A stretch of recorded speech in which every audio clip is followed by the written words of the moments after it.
The silence movie की शुरुआत में हमें दो लोगों को दिखाया जाता है जो कि एक गुफा को तोड़ रहे होते हैं, लेकिन तभी उन पर गुफा में से कई सारे क्रिएचर्स अटैक कर देते हैं जिससे उन सभी की मौत हो जाती है। इसके बाद सीन शिफ्ट होता है और हमें एक लड़की एली को दिखाया जाता है। एली सुन नहीं सकती और इसी वजह से उसके कॉलेज के बच्चे उसका मजाक भी उड़ाते हैं। इसके बाद हमें एली के फादर को दिखाया जाता है जिनका नाम एंड्रू है। वो एली को लेकर हमेशा बहुत चिंता में रहते हैं। इसी के साथ एली के फैमिली में उसकी मॉम केली और उसका छोटा भाई जूड भी होता है। ये सभी अपनी ग्रैंड मदर के साथ रहते हैं। एली का एक बॉयफ्रेंड भी होता है जिसका नाम रॉब है और वो एली का बहुत ख्याल रखता है। कॉलेज खत्म होने के बाद एली जब घर आती है तो वो देखती है कि उसका डॉग किसी चीज को देखकर भौंक रहा है, लेकिन वो कुछ भी नहीं समझ पाती है। रात के समय जब वो सोने जा रही होती है तब वो कई सारे हेलीकॉप्टर्स को अपने घर के ऊपर से उड़ते हुए देखती है,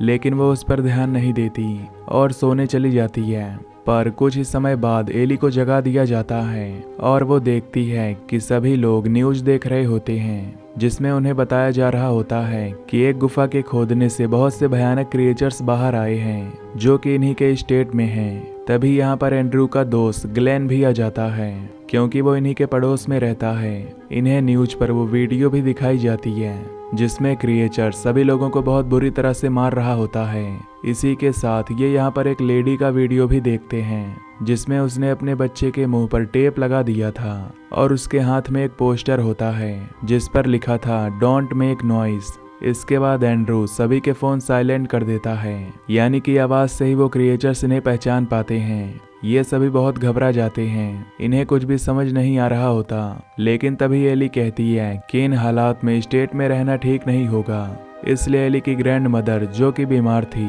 वो अपनी दवाइयां भी रख लेती है।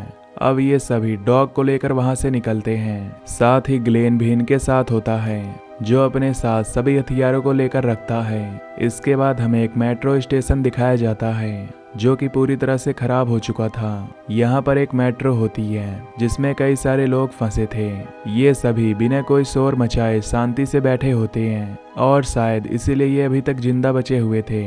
लेकिन वहाँ एक लेडी के साथ छोटा बच्चा था जो कि रोना बंद ही नहीं कर रहा था। इसलिए सबकी सुरक्षा के लिए उस लेडी को मेट्रो से बाहर निकाल दिया जाता है। कुछ दूर जाने पर बच्चे की आवाज सुनकर कई सारे क्रिएचर्स उस पर हमला कर देते हैं और मार देते हैं। अब हम एली को देखते हैं जो कि अपने बॉयफ्रेंड रॉब से बात कर रही थी। रॉब उससे बताता है कि उसकी फैमिली घर छोड़कर कहीं नहीं जाना चाहती, इसलिए वो घर पर ही है। कुछ दूर जाने पर एंड्रू गाड़ी रोक देता है और सभी को रेस्ट करने के लिए कहता है। एली अपने डॉग को बाहर ले जाती है। इधर एंड्रू अपने बेटे जूड के डर को भगाने के लिए वो अपनी जिंदगी की कहानी बताता है कि कैसे वो ग्लेन से मिला और वो दोस्त बन गए। पर तभी इन्हें अपने डॉगी की आवाज सुनाई देती है। ये सभी जाकर देखते हैं तो एक आदमी इनके डॉग पर गन ताने हुए था।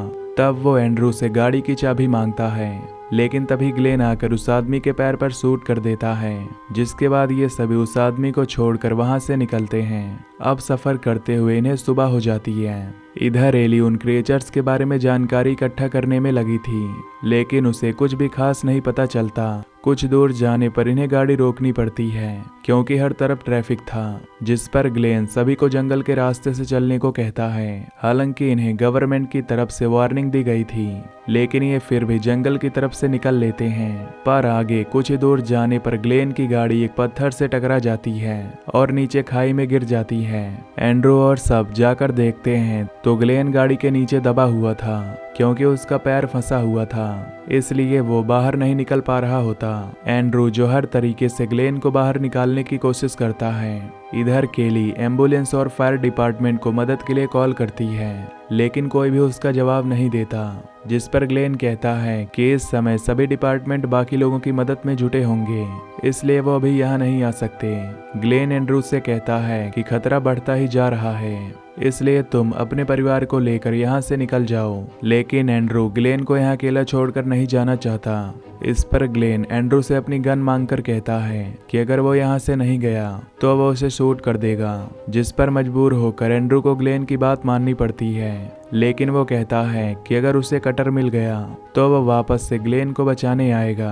इसके बाद एंड्रू यहाँ से निकलने के लिए अपने परिवार के साथ गाड़ी में बैठ जाता है, लेकिन तभी इनका डॉग जोर जोर से आवाजें करने लगता है, जिस पर एली समझ गई थी कि क्रिएचर्स यहाँ पर आ गए, इसलिए वो विंडो को बंद करने के लिए कहती है और तभी कई सारे क्रिएचर्स आकर इनके गाड़ी पर हमला कर देते हैं। ये सभी बहुत ही बुरी तरह से डर जाते हैं, लेकिन इनके चीखने की आवाज ग्लेन सुन लेता है। सभी लोगों को बचाने के लिए ग्लेन कई बार फायरिंग करता है ताकि गन की आवाज सुनकर क्रिएचर्स उसकी तरफ आ जाएं। कुछ ही देर में गन की आवाज की वजह से सभी क्रिएचर्स ग्लेन की तरफ आ जाते हैं। ग्लेन क्रिएचर्स को मारने की बहुत कोशिश करता है, लेकिन कई सारे क्रिएचर्स होने की वजह से ग्लेन को हार माननी पड़ती है, जिसकी वजह से वो अपनी जान गंवा देता है। काफी समय बीत गया था, लेकिन अभी भी एंड्रू का डॉग आवाज करना बंद नहीं करता, जिसकी वजह से सभी की सेफ्टी के लिए एंड्रू उसे गाड़ी से बाहर निकाल देता है। डॉग के जाने से सभी लोग बहुत दुखी हो जाते हैं। अब काफी समय बीत गया होता है और अब क्रिएचर्स की आवाजें भी आना बंद हो गई थी,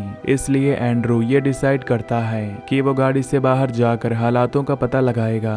वो बिना आवाज किए गाड़ी से बाहर निकल जाता है, लेकिन कुछ ही दूर जाने पर एली की ग्रैंड मदर को खांसी आने लगती है, जिसकी आवाज सुनकर एक क्रिएचर गाड़ी पर अटैक करने लगता है। यहाँ हम क्रिएचर को देखते हैं जिसके पास आंखें नहीं होती हैं, यानी क्रिएचर्स केवल आवाजों की वजह से अटैक करते हैं। अब उस क्रिएचर का ध्यान भटकाने के लिए एंड्रू एक लोहे के टुकड़े को आगे फेंक देता है, जिसकी आवाज सुनकर वो क्रिएचर लोहे पर अटैक करता है और उसके बाद वो यहाँ से चला जाता है। इसके बाद एंड्रू गाड़ी में वापस आकर सभी को बताता है कि क्रिएचर्स देख नहीं सकते, केवल सुन सकते हैं, इसलिए अब हम सभी को साइन लैंग्वेज में बात करनी होगी।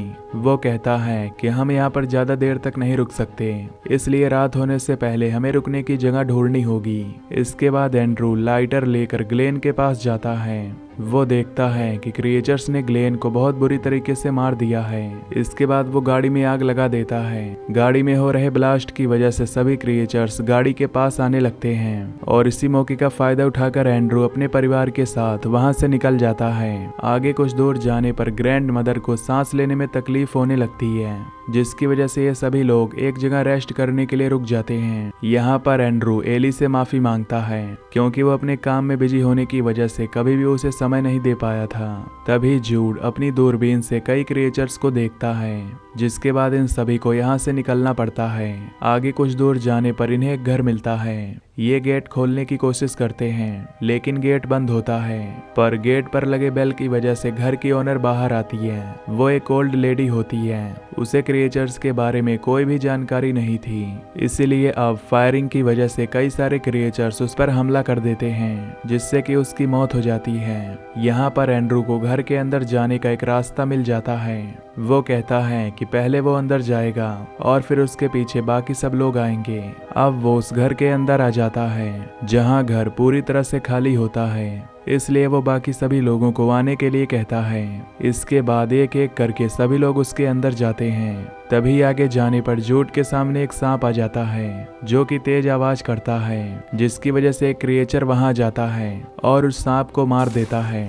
इधर कई सारे क्रिएचर्स केली के पैर पर अटैक कर देते हैं। क्रिएचर्स का ध्यान भटकाने के लिए एंड्रू वुड कटर मशीन चालू कर देता है, जिसकी वजह से सारे क्रिएचर्स मशीन में चले जाते हैं। इसके बाद सभी लोग घर के अंदर आ जाते हैं। केली के पैर को क्रिएचर्स ने बहुत बुरी तरीके से जख्मी कर दिया था, जिसके बाद उसके पैर में दवाई लगाई जाती है। अब काफी रात हो गई थी और एली रॉब से कॉल पर बात करती है। रॉब उसे बताता है कि आग लगने की वजह से उसके पेरेंट्स मारे गए हैं और अब वो यहाँ से निकलना चाहता है। एली रॉब को एड्रेस बता पाती उससे पहले कॉल कट जाता है, जिससे एली को बहुत दुख होता है। अब हमें अगले दिन का सीन दिखाया जाता है। इनके घर के आसपास अभी भी कई सारे क्रिएचर्स घूम रहे थे। इधर केली के पैर का इन्फेक्शन बढ़ता ही जा रहा था। ग्रैंड मदर, जो कि पहले एक नर्स हुआ करती थी, वो कहती हैं कि अगर समय पर केली को दवाई नहीं दी गई तो वो ज्यादा समय तक जिंदा नहीं रह पाएगी। इसके बाद एंड्रू और एली डिसाइड करते हैं कि वो जाकर मेडिसिन लाएंगे। ये अपने साथ कई हथियार भी रख लेते हैं। इसके बाद ये बहुत ही आराम से घर से बाहर निकलते हैं। आगे जाने पर इन्हें एक कपल मिलता है जिसे क्रिएचर्स ने मार दिया था। इसके बाद ये दवाई लेने के लिए मेडिकल की तरफ जाने लगते हैं जो कि अंदर सिटी में था, लेकिन इन्हें वहां जाता हुआ एक आदमी देख रहा था जिसका नाम रेवरेंड होता है। कुछ ही दूर जाने पर एंड्रू और एली को वो मेडिकल मिल जाती है। अंदर जाने पर इन्हें कई सारे लोगों की लाशें मिलती हैं जिन्हें क्रिएचर्स ने बहुत ही बुरी तरीके से मारा होता है। एंड्रू जब दवाइयों को ढूंढने में बिजी होता है तभी एली वहां पर पड़े कई सारे क्रिएचर्स के अंडे देखती है जिसे देखकर वो घबरा जाती है। एली की हलचल की आवाज से यहाँ पर कई सारे क्रिएचर्स आ गए थे।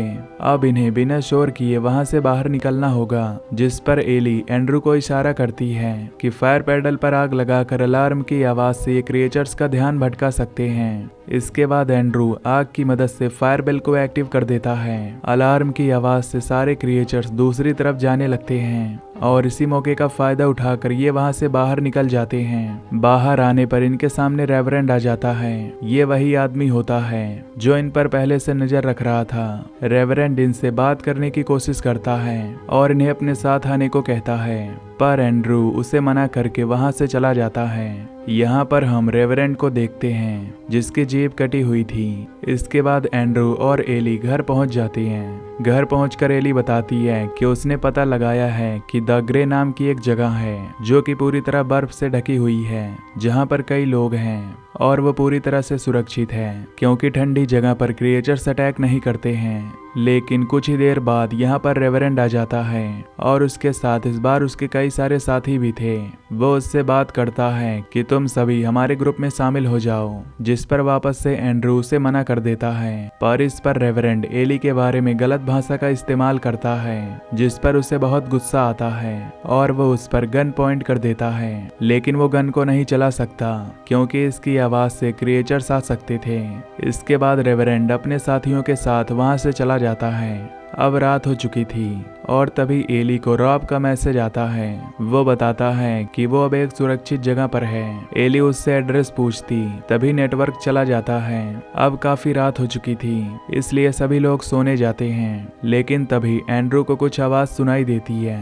सब लोग जाकर देखते हैं तो दरवाजे पर एक छोटी बच्ची होती है। ये उसे घर के अंदर बुला लेते हैं। जब ये उस बच्ची का मुंह देखते हैं तो उसकी जीभ कटी हुई थी। इससे समझ जाते हैं कि उस बच्ची को रेवरेंड ने भेजा है। उस बच्ची के शरीर पर अलार्म बेल लगे होते हैं जो कि बजने शुरू हो जाते हैं। साथ ही घर के सारे फोन भी बजने लगते हैं। फोन की आवाज से सारे क्रिएचर्स घर पर अटैक कर देते हैं। ये किसी भी तरीके से सारे फोन को पानी में डालकर बंद कर देते हैं, लेकिन अभी भी एक फोन रूम में बज रहा होता है। एली जैसे ही रूम में फोन लेने के लिए जाती है तब उसे रेवरेंड के साथ ही आकर किडनैप कर लेते हैं। एली की मॉम उसे छुड़ाने की कोशिश करती है लेकिन वो घायल हो जाती है, जिसकी वजह से एली की ग्रैंड मदर उसे छुड़ाने के लिए जाती है। वो एली को छुड़ा लेती है और उसे वहां से भागने के लिए कहती है, लेकिन रेवरेंड के साथ ही उसका पीछा करते हैं। एली को बचाने के लिए उसकी ग्रैंड मदर तेज से आवाज करती है जिससे कि सारे क्रिएचर उस पर और रेवरेंड के साथियों पर अटैक कर देते हैं,